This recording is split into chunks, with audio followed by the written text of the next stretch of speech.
શ્રી વલ્લભાધીશ કી જય। પ્રિય વૈષ્ણવો, આજે આપણે શ્રી યમુના છઠ વિશે સત્સંગ કરીએ। તો શ્રી યમુના છઠની ભાવભાવના વિશે જોઈએ તો ચૈત્ર સુદ છઠને શ્રી યમુના છઠ કહેવામાં આવે છે। આ દિવસે પ્રભુના સુખાર્થે શ્રી યમુનાજી કલિંદ પર્વત પરથી ભૂતલ પર જલ સ્વરૂપે પધાર્યા।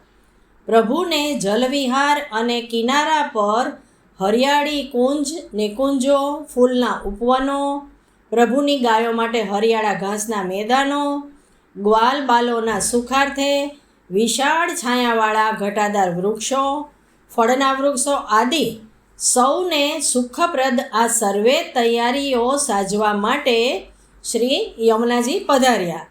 તેથી વૈષ્ણવો આ દિવસને શ્રી યમુનાજીના ગુણગાન ગાય અને શ્રી યમુનાજીના લોટીજીને પ્રસાદી ભોગ ધરી અને કીર્તનો ગાય છે અને યમુનાજીની આ રીતના સેવા કરે છે અને યમુનાષ્ટકનો પાઠ કરે છે।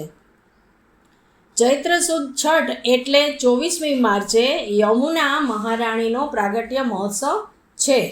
વૈષ્ણવોમાં શ્રી શક્તિ સ્વરૂપે શ્રી યમુનાજીની પૂજા થાય છે। યમુનાજી શ્રી કૃષ્ણના ચતુર્થ પટરાણી છે।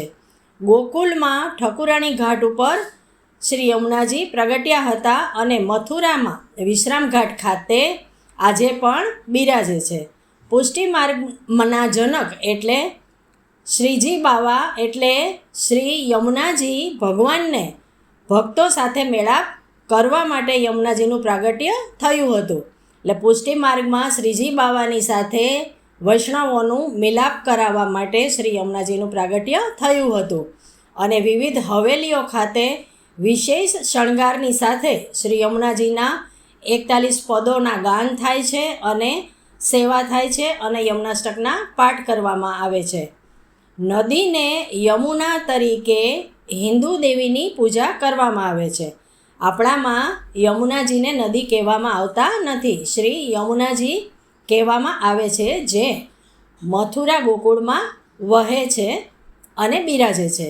વૈષ્ણવોના ઘરે દરરોજ સાંજે શ્રી યમુનાજીની આરતી કરવામાં આવે છે અને યમુનાષ્ટકના પાઠ કરવામાં આવે છે, લોટી ઓછવ કરવામાં આવે છે।